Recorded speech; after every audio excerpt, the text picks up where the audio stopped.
My name is Mansur Ahmed. I'm a Group Executive Director with the DANGOTE Group. The DANGOTE Group, as I believe many people are now aware, is one of the largest African conglomerates, if you like, operating in various sectors of our economy, particularly in the manufacturing sector. We are currently the largest cement manufacturing entity in Africa. We are also involved in food processing, in flour milling, we are in sugar, we are in salt, we are also in other sectors such as steel. And we are currently moving into the oil and gas industry, building the largest refinery in Africa with 650,000 barrels per day. We are also just about to complete a major investment in fertilizer manufacturing, producing about 3 million tons of fertilizer per annum. And our intention is to continue to diversify and expand, not just across sectors of the economy, but also regionally. At the moment, we are operating in about 12 countries in Africa, either producing cement or grinding and distribution or supplying in bulk. So our goal is to grow in Africa in particular, to grow with Africa, if you like, and hopefully to help grow Africa.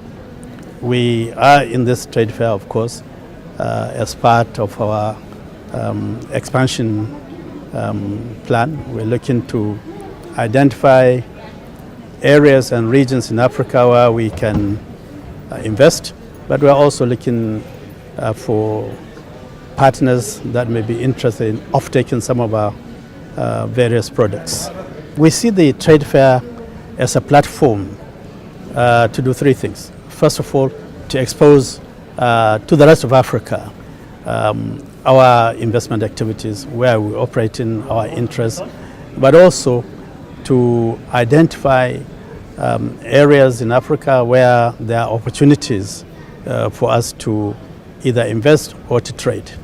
As you are aware, this is the first intra-African trade fair, so it does provide, if you like, a one-stop shop where we can meet all potential African partners. So it is very important to us as we expand into other regions in Africa that we build relationships, we build partnerships, and we identify trajectories in terms of where we go next in Africa. We have found it very successful.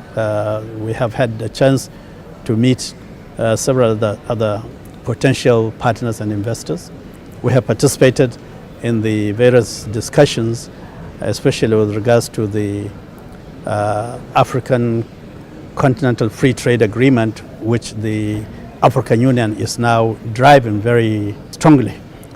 We believe that our participation in these discussions will be extremely valuable in ensuring that as our countries and our nations and our governments engage each other in building the necessary bridges across the different regions and different countries to facilitate intra-African trade, to grow intra-African trade, and hopefully through that to grow the African economy as a whole, that as key investors in this continent, as strong believers in the integration of Africa, we believe we have a major role to play.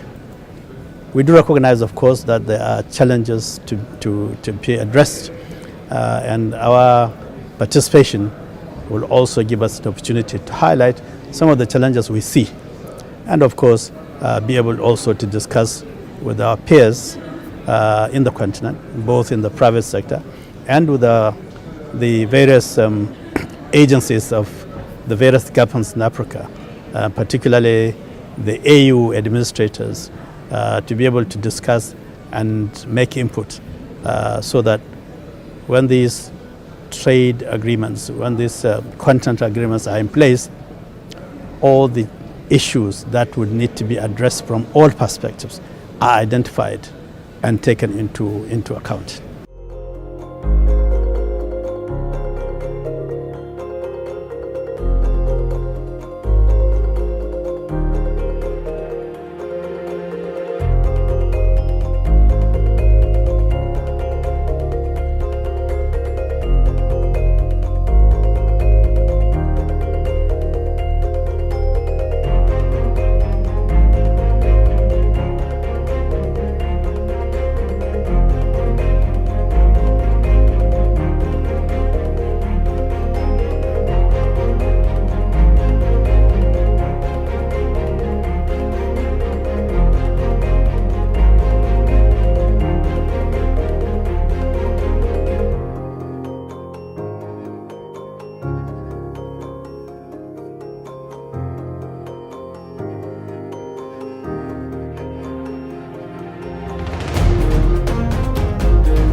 one key issue, of course, always has been the issue of infrastructure, particularly cross-border infrastructure.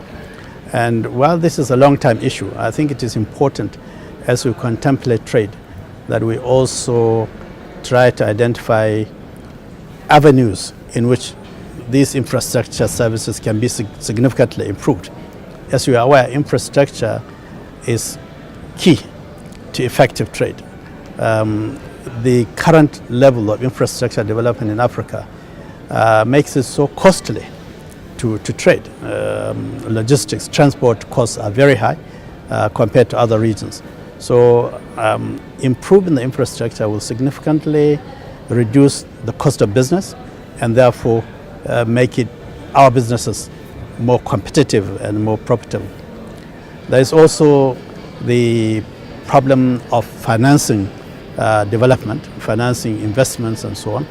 As you are aware, we operate under different monetary regimes, and to a large extent trading in Africa has always been trading in dollars or euro, and that of course creates two problems. One, the availability of the foreign exchange becomes a key constraint.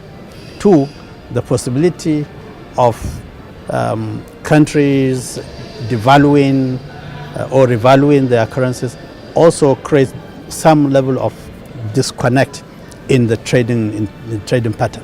So I believe the discussions at this event in terms of how do you promote easier trade financing mechanisms so that we can either trade in our own country, in our own currencies, or find a common currency that is acceptable to Africa that we can now resort to. These are very important issues regarding trade and investment. There's also the issue of availability of financing even for investment itself. Fortunately, I think there seem to be, from the discussions we have seen, many avenues in which financing is being addressed. The Afro-Exim Bank, for instance, is doing a great deal to expand availability of investment funding and to create options for investors across the region. So this will be very helpful. Thirdly, there is the multilingual problem across the different regions and different language zones in the continent. This also does add some challenge. It's not an impossible thing to trade across languages, but I think it's again an area that this type of event, this type of interaction brings people together and provides an opportunity for people to build confidence, to build partnerships that will subsequently help in trade.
The intention is that in each of our countries there is these platforms where manufacturers within the country come together to form an association, so that issues pertaining to the challenges and concerns that impact manufacturing or the development of manufacturing in the country can be addressed.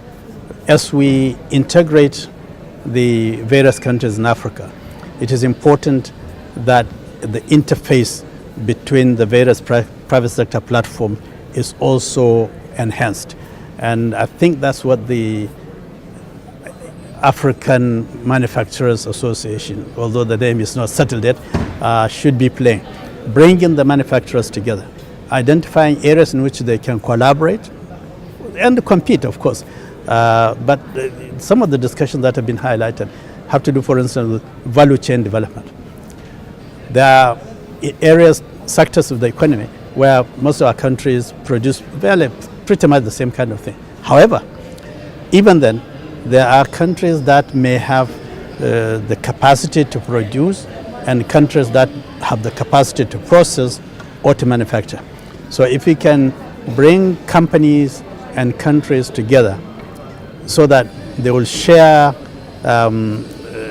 resources and they will link up their value chains, it can generate very rapid growth of the manufacturing sector as a whole. And this is very important because today the manufacturing sector across Africa makes very limited contribution to the overall trade. Some people say 15%, people say 18%, but whatever it is far less than what we should be doing, far less than what our peer regions, say in Asia and in Latin America, are doing. We should be targeting at least 25–30% contribution of the manufacturing sector, because manufacturing value added, to me, is the key to unlocking real economic growth in real terms. And so if we want to see African economy really grow, then I think we must boost manufacturing capacity significantly.